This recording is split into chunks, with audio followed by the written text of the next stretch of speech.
The morning mist hung low over the Afghan mountains when Staff Sergeant Maria Santos discovered something that would change everything. As she performed her routine equipment check, her trained fingers detected the smallest irregularity in her rifle's firing mechanism. Someone had tampered with a weapon. In a war zone where split-second decisions mean the difference between life and death, this wasn't just sabotage, it was attempted murder. What Santos didn't know was that this discovery would unravel a conspiracy that reached deep into her own unit, forcing her teammates to choose between loyalty and truth. In the world of elite snipers, trust isn't just important, it's survival. But when that trust is broken from within, the real enemy might be the person watching your back. This is the true story of how one woman's fight for answers exposed the dark reality that sometimes the greatest danger doesn't come from the enemy across the battlefield, but from the soldiers standing beside you. Staff Sergeant Maria Santos had performed the same ritual every morning for 3 years. Dawn equipment check, weapon inspection, gear verification. In the unforgiving terrain of Afghanistan's Kunar province, routine meant survival. Her fingers moved across her M24 sniper rifle with the precision of a surgeon, feeling for anything out of place. That October morning in 2019, something was wrong. The bolt felt different. Not obviously damaged, not visibly altered, but wrong in a way that only someone with thousands of hours behind a rifle would notice. Santos ran her thumb along the firing pin assembly again, her stomach tightening. Someone had been inside her weapon. In a combat zone, touching another soldier's rifle without permission wasn't just a breach of protocol. It could be a death sentence. Santos belonged to the 3rd Battalion's elite sniper team, stationed at Forward Operating Base Blessing in one of Afghanistan's most dangerous regions. The 8-person unit had been deployed together for 18 months, operating in terrain where Taliban fighters knew every ridge and valley. Trust wasn't just important here. It was the only thing keeping them alive. She trusted these men with her life every single day. The team's commanding officer, Captain James Morrison, ran their operations with military precision. A West Point graduate with 2 previous deployments, Morrison had hand-picked each member of the unit. There was Corporal Danny Chen, the spotter whose eyes could pick out movement at impossible distances. Sergeant First Class Mike Rodriguez, their communications specialist who never missed a radio check. Private First Class Kevin Walsh, barely 22 but already one of the best marksmen Santos had ever seen. Staff Sergeant David Park, their demolitions expert with steady hands and nerves of steel. Specialist Tony Brennan, their medic who had saved more lives than he could count. And Sergeant Marcus Thompson, their intelligence analyst who could read terrain like a map. These men had covered her back through countless missions.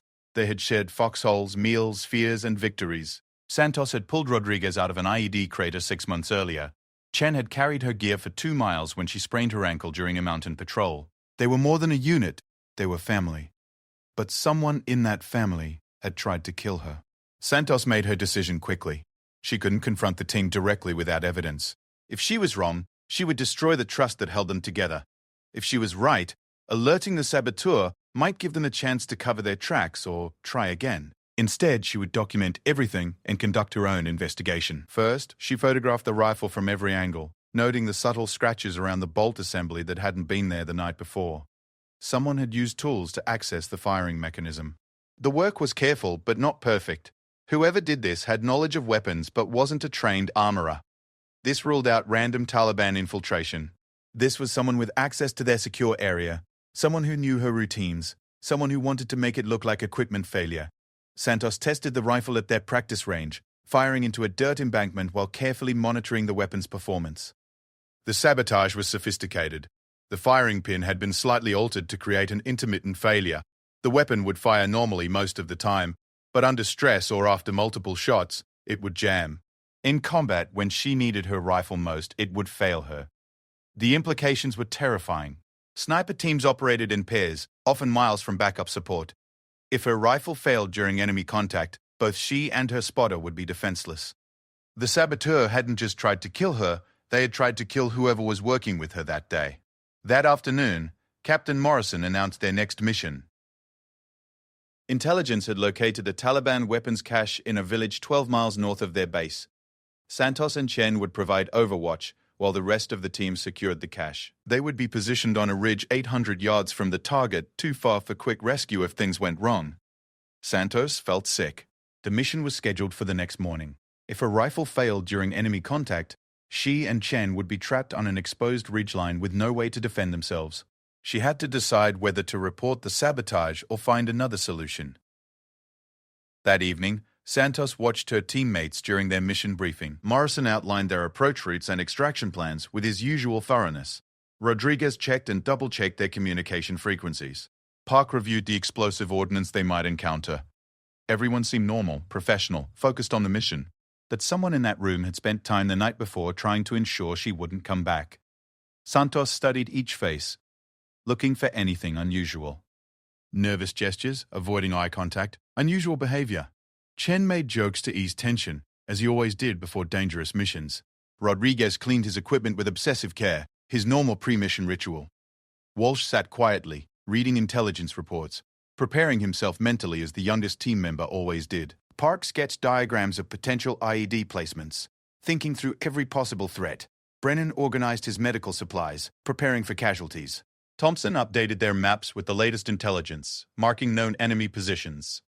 Everything appeared normal, but Santos knew that one of these men was a skilled deceiver. After the briefing, Santos made a difficult decision. She approached Morrison privately and reported a mechanical issue with her rifle.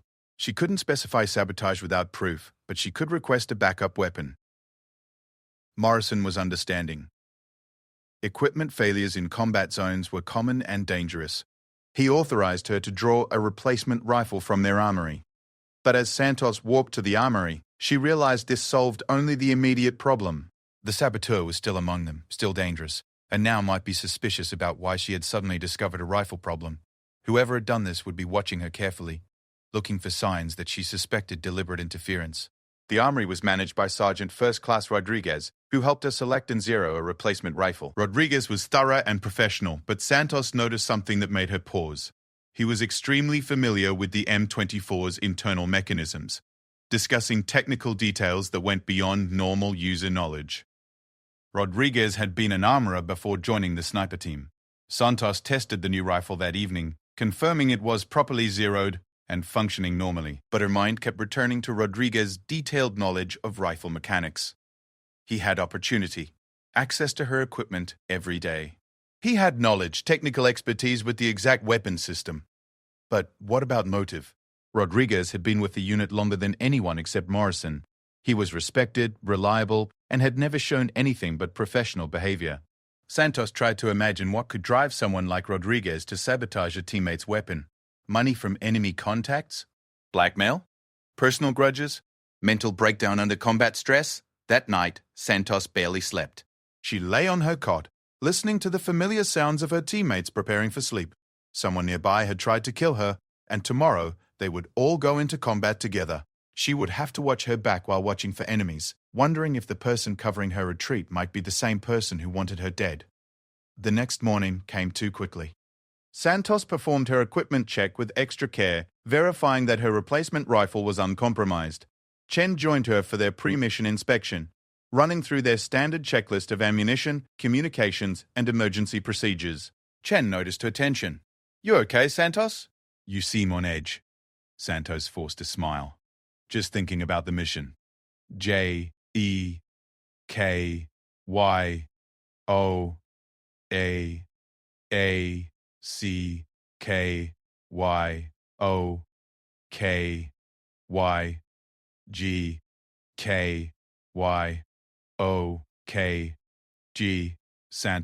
Santos. "That ridge position makes me nervous. We've handled worse positions," Chen replied.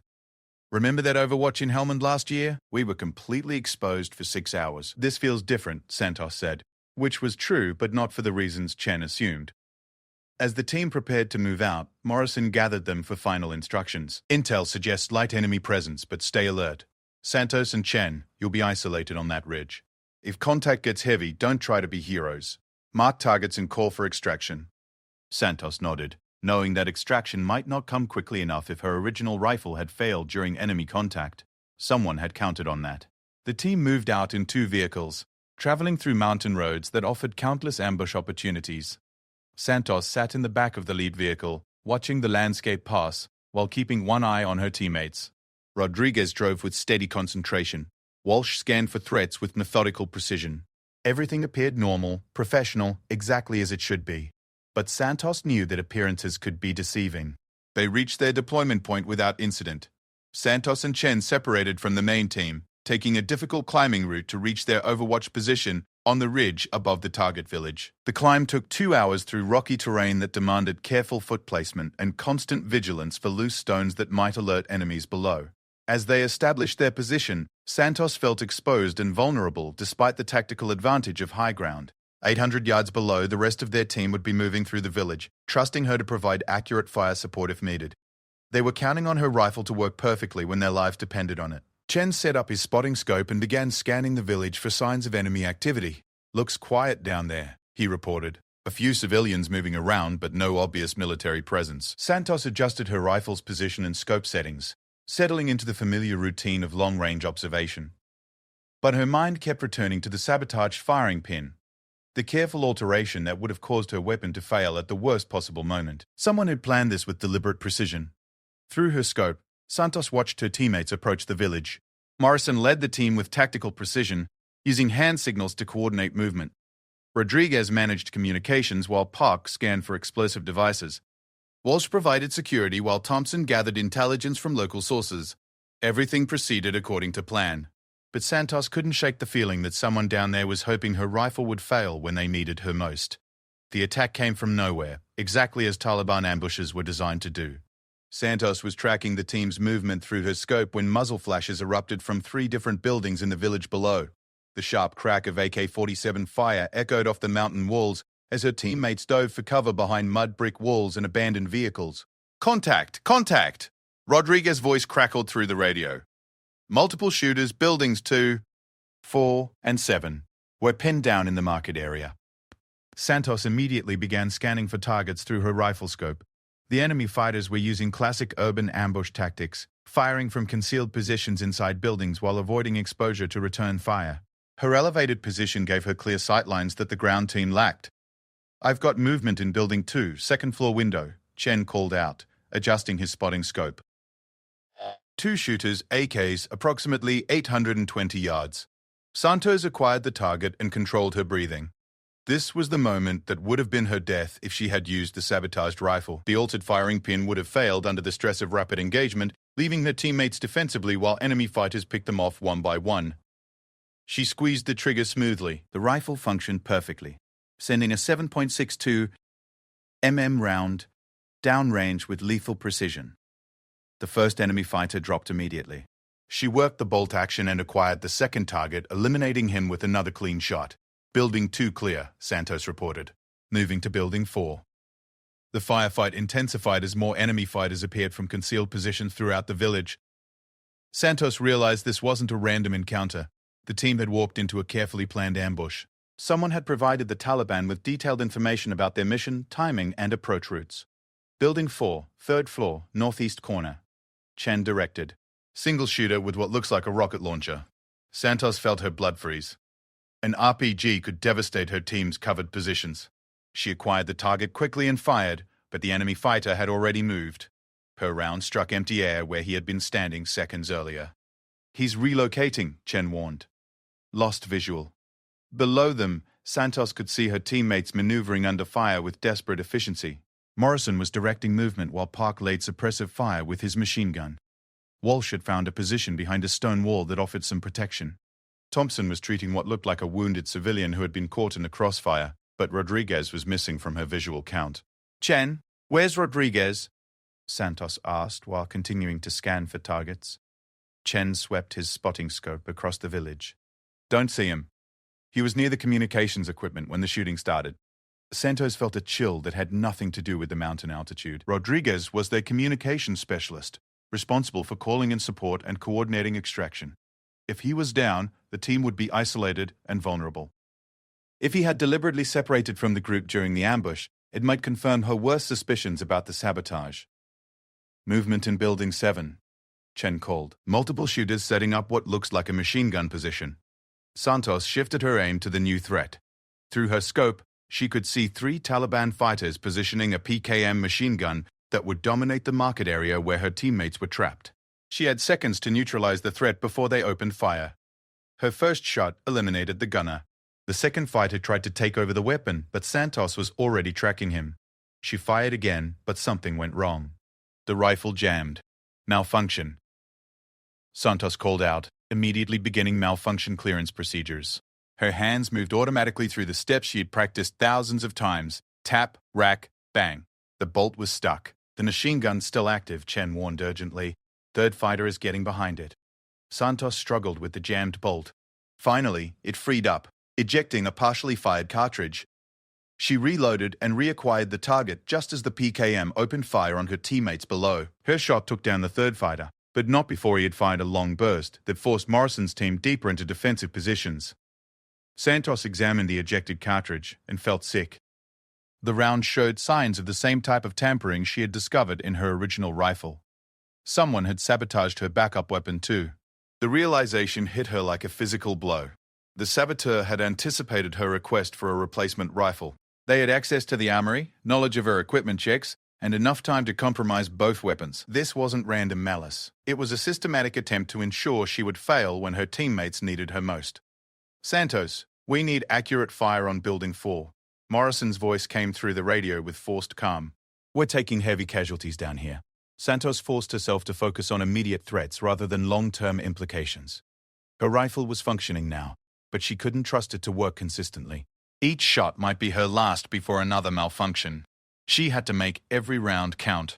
Building 4, second floor balcony. Chen directed. Sniper with a scoped weapon. This was the most dangerous threat. An enemy marksman with a good position could pick off her teammates individually. Santos acquired the target and fired immediately. The enemy sniper dropped, but her rifle jammed again on the follow-up shot. Another malfunction, she reported, while working to clear the jam. Something's wrong with this weapon too. Chen looked at her with growing concern. 2 rifle malfunctions in one firefight? That's not normal. Santos cleared the jam and continued engaging targets, but her effectiveness was severely compromised. She could fire single shots with reasonable reliability, but rapid engagement was impossible. The enemy fighters began to notice the reduced pressure from her position and grew bolder in their movements. Building 7 is active again, Chen warned. They're setting up another cruise-served weapon. Santos could see the activity through her scope, but a compromised rifle made precise long-range shots difficult. She fired at the enemy position, forcing them to take cover but failing to eliminate the threat. Her teammates below were running out of ammunition and defensive options. That's when she heard Rodriguez's voice on the radio. Air support inbound 2 minutes, he announced. Mark your positions and prepare for danger close strikes. Santos felt conflicted relief. Rodriguez was alive and functioning, which was good for immediate survival but complicated her suspicions about the sabotage. If Rodriguez was the saboteur, why would he be coordinating air support to save the team? If he wasn't the saboteur, then who had access to both her original rifle and the backup weapon? Santos, can you mark the machine gun position in Building 7? Morrison requested. Air support needs laser designation. Santos activated her laser designator and painted the target building. Through her scope, she could see enemy fighters scrambling to relocate their heavy weapon, but the laser designator required her to maintain position and exposure, making her vulnerable to counter-sniper fire. A bullet struck the rocks near Chen's position, sending stone fragments flying. We've got counter-sniper activity, Chen reported. Someone's got a bead on our location. Santos maintained laser designation while scanning for the enemy marksman. Her damaged rifle would make counter-sniper work nearly impossible, but she had to try. She spotted muzzle flash from a distant ridge and fired a hasty shot that missed completely. Air support, 30 seconds, Rodriguez announced. The sound of approaching aircraft grew louder as 2 A-10 Warthogs appeared over the valley. Santos maintained laser designation while the lead aircraft lined up for its attack run. The distinctive sound of the GAU-8 Avenger cannon filled the air as 30 MMM rounds devastated Building 7. The enemy machine gun position disappeared in a cloud of dust and debris. Building 7 neutralized, Santos reported, shifting fire to remaining targets. But the air support had changed the tactical situation dramatically. Enemy fighters throughout the village began withdrawing, using underground tunnels and covered routes to escape the aircraft's devastating firepower. The ambush was breaking up. All units prepare for extraction, Morrison ordered. Rally Point Alpha in 5 minutes. Santos and Chen began packing their equipment for rapid departure. But as she secured her compromised rifle, Santos noticed something that made her pause. The malfunction pattern wasn't random. It occurred specifically during rapid-fire sequences when the weapon heated up. Someone with detailed knowledge of rifle mechanics had designed the sabotage to fail under combat stress. "Chen, look at this," Santos said, showing him the damaged cartridge cases from her malfunctions. "These aren't normal equipment failures." Chen examined the evidence with growing alarm. "These look deliberately altered. Someone's been tampering with your ammunition." The implications were staggering. The saboteur hadn't just compromised her rifles. They had also altered her ammunition to create cascading failures. This required detailed planning, technical expertise, and multiple opportunities for access. It also suggested that the saboteur was willing to risk the entire team's survival to eliminate Santos. "We need to report this immediately," Chen said. But Santos hesitated. They were still in a combat zone, still vulnerable to follow-up attacks, still dependent on teamwork for survival. Accusing someone of sabotage without absolute proof could destroy unit cohesion at the worst possible moment. "After we get back to base," Santos decided. "Let's focus on getting out of here alive first." The extraction proceeded without further enemy contact, but Santos felt increasingly paranoid about every aspect of their movement. Someone in the team was actively trying to kill her, and that person was armed, trained, and desperate. The failed sabotage might drive them to more direct action. During the vehicle ride back to base, Santos sat with her back to the wall and her sidearm ready. She watched each teammate carefully, looking for signs of unusual behavior or hostile intent. Rodriguez seemed focused on post-mission communications. Park was treating minor wounds from rock fragments. Walsh appeared exhausted but relieved to be alive. Thompson was updating intelligence reports on the enemy contact. Everything seemed normal, but Santos knew that appearances were deceiving. As their convoy approached, Forward Operating Base Blessing, Santos made a critical decision. She would not enter the base's secure area until she had identified and neutralized the saboteur. Too many people would be at risk if the person responsible remained undetected and desperate. But first, she needed to understand the motive. Someone with technical expertise, access to weapons and ammunition, and detailed knowledge of her routines had tried to kill her. The attempt had failed, but the saboteur would know that she had discovered the tampering. They might try again, or they might try to eliminate her as a witness to their crime. Santos realized that the most dangerous part of her deployment might not be enemy contact. It might be the person sleeping in the next bunk. Back at Forward Operating Base Blessing, Santos faced a dilemma that went beyond military protocol. She had evidence of sabotage but no definitive proof of who was responsible. More critically, she was now certain that her saboteur knew she had discovered the tampering. The failed rifle malfunctions during combat would have made it obvious that something was wrong. That evening, Santos requested a private meeting with Captain Morrison. In his command tent, surrounded by maps and intelligence reports, she laid out her evidence: the altered firing pins, the compromised ammunition, the pattern of malfunctions designed to occur under combat stress. Morrison listened with growing concern, examining the damaged cartridge cases and photographs Santos had taken. "This is deliberate sabotage," he concluded grimly. "Someone with detailed weapons knowledge and access to our secure areas." "There's more," Santos continued. "The saboteur had access to both my original rifle and the backup weapon from the armory. They knew I would request a replacement and prepared accordingly." Morrison's expression darkened as the implications became clear. "That narrows the suspect list significantly. Only a few people had advanced knowledge of today's mission and access to armory weapons." Santos hesitated before voicing her primary suspicion. "Rodriguez managed the backup rifle. He has the technical knowledge and access." "Rodriguez also coordinated the air support that saved your lives today," Morrison pointed out. "Why would he sabotage your weapon, then risk himself to provide rescue?" It was a valid question that Santos had been struggling with. The timing and sequence of events didn't fit a simple betrayal narrative. Someone was playing a deeper game. "I want to set up surveillance tonight," Santos proposed. "If the saboteur thinks I'm getting close to identifying them, they might make another attempt or try to destroy evidence." Morrison agreed, but insisted on additional security measures. "You're not sleeping in your normal quarters tonight. I'm assigning you to a secure area with rotating guards. If someone is trying to kill you, they might escalate to more direct methods." That night, Santos lay awake in her temporary quarters, listening to every sound outside her door. The rotating guards provided some comfort, but she knew that if the saboteur was truly desperate, they might find a way around security measures. At 023 hours, her suspicions proved correct. Santos heard the subtle sound of someone moving near her quarters, footsteps that were too careful, too deliberate for routine patrol activities. She quietly retrieved her sidearm and positioned herself where she could observe the entrance while remaining in cover. A figure appeared at her door, working on the lock with practiced skill. In the dim light filtering through the tent walls, Santos could make out the silhouette but not identify the individual. The person was using what appeared to be specialized tools, suggesting military training and experience with security systems. Santos waited until the intruder had entered her quarters before taking action. She activated the emergency alarm and illuminated her flashlight simultaneously. "Freeze, hands where I can see them." The intruder spun toward her voice, and Santos found herself facing Specialist Tony Brennan, their unit medic. Brennan held a syringe in his right hand. Not a weapon, but potentially just as deadly if it contained the wrong substance. "Brennan?" "Santos kept her weapon trained on him while calling for backup." "What are you doing here?" Brennan's expression shifted from surprise to resignation. He slowly raised his hands, still holding the syringe. "You wouldn't understand, Santos. This is bigger than just us." Within minutes, security personnel had secured Brennan and the syringe. Captain Morrison arrived to take charge of the situation, and Santos found herself facing a truth more complex than simple sabotage. In Morrison's command tent, with Brennan under guard, the full story began to emerge. Brennan wasn't just a saboteur.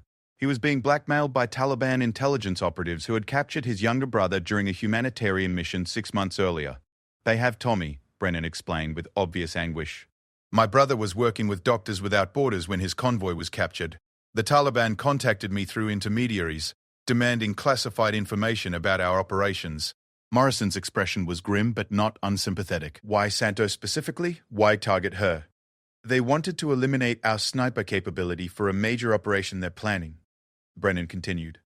"Santos is the most effective marksman in our unit. They said if I could make her weapon fail during combat, it would prove my cooperation and keep Tommy alive."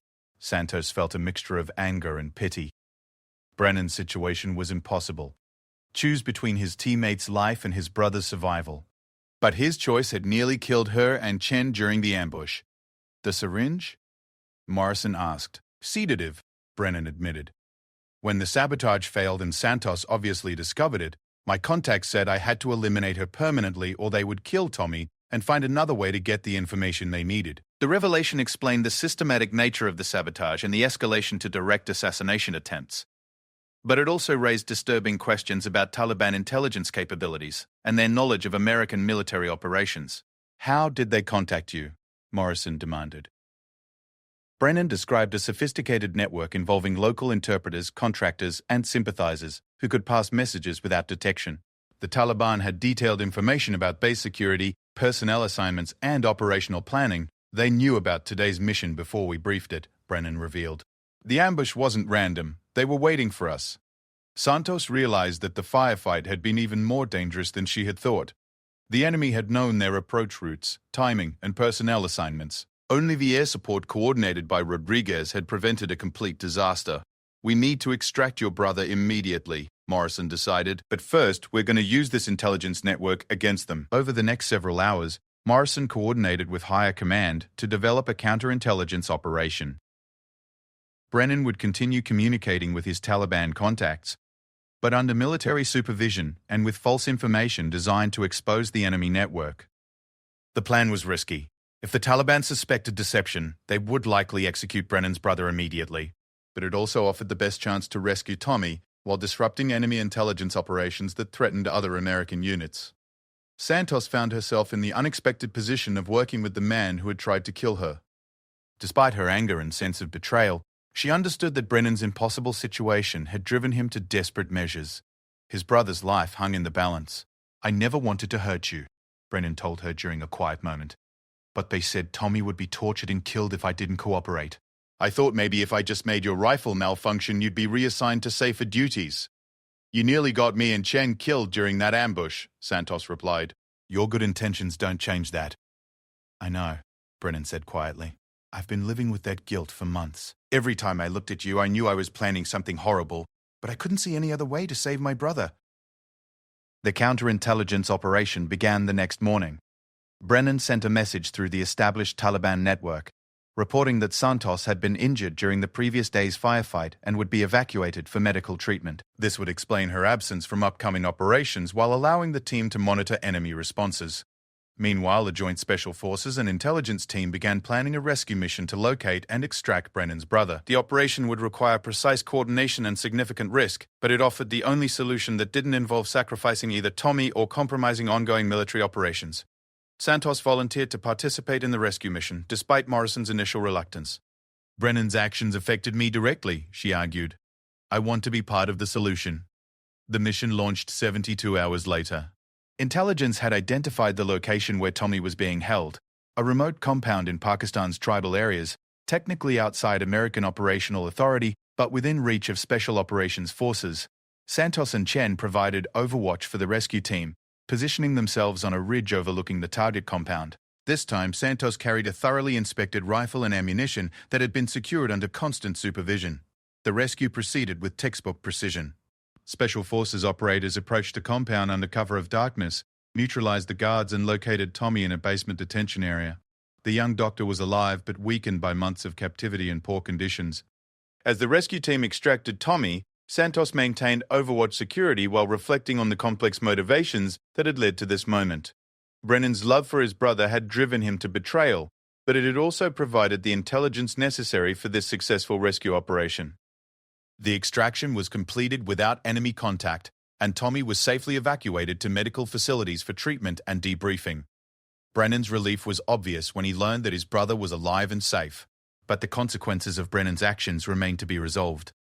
In the days that followed, Brennan faced court-martial proceedings for sabotage, endangering fellow soldiers, and providing aid to enemy forces. The circumstances, coercion and blackmail involving a family member, would be considered during sentencing, but couldn't excuse the serious crimes he had committed. Santos testified during the proceedings, describing the sabotage, the combat malfunctions, and the attempted assassination. But she also spoke about the impossible situation Brennan had faced and his obvious remorse for actions that contradicted his medical oath to do no harm. The court ultimately sentenced Brennan to reduction in rank, forfeiture of pay, and imprisonment, but with consideration for the extenuating circumstances that had driven his actions. He would be discharged from military service but would avoid the death penalty that could have been imposed for treason during wartime. Tommy's rescue had also provided valuable intelligence about Taliban operations and networks. The counterintelligence operation exposed several enemy agents and disrupted planned attacks against American forces. In an ironic twist, Brennan's forced cooperation with the enemy had ultimately damaged their capabilities. For Santos, the experience fundamentally changed her understanding of loyalty, trust, and the complex moral challenges of warfare. She had discovered that her greatest threat came not from obvious enemies, but from someone she had trusted with her life. But she had also learned that even betrayal could stem from love and desperation rather than malice. The team dynamic was permanently altered by these events. Trust had been broken and partially rebuilt, but with new awareness of individual vulnerabilities and the lengths to which people might go to protect those they loved. Santos continued her deployment with enhanced security measures and a deeper appreciation for the psychological pressures facing soldiers in extended combat operations. She also developed new protocols for equipment security and personnel monitoring that would help prevent similar incidents in other units. Months later, as her deployment neared its end, Santos received a letter from Tommy Brennan. The young doctor had recovered from his captivity and returned to humanitarian work, but in safer locations with better security arrangements. "I know my brother made terrible choices that nearly cost you your life," Tommy wrote. "But I also know that he saved my life by making those choices. I will spend the rest of my career trying to honor the sacrifice both of you made, your willingness to forgive, and his willingness to accept the consequences of his actions." Santos realized that the true resolution of the sabotage incident wasn't punishment or revenge, but understanding and learning from the complex human factors that drove people to impossible decisions in extreme circumstances. She had solved the mystery of who sabotaged her rifle, but more importantly, she had learned that in war, the greatest enemies and the greatest allies might sometimes be the same person, driven by love, fear, and the desperate hope that impossible choices might lead to acceptable outcomes. The experience would influence her entire military career, teaching her to look beyond obvious explanations and consider the human stories behind even the most serious betrayals. Sometimes the person trying to kill you is also the person who loves someone enough to destroy themselves in the process.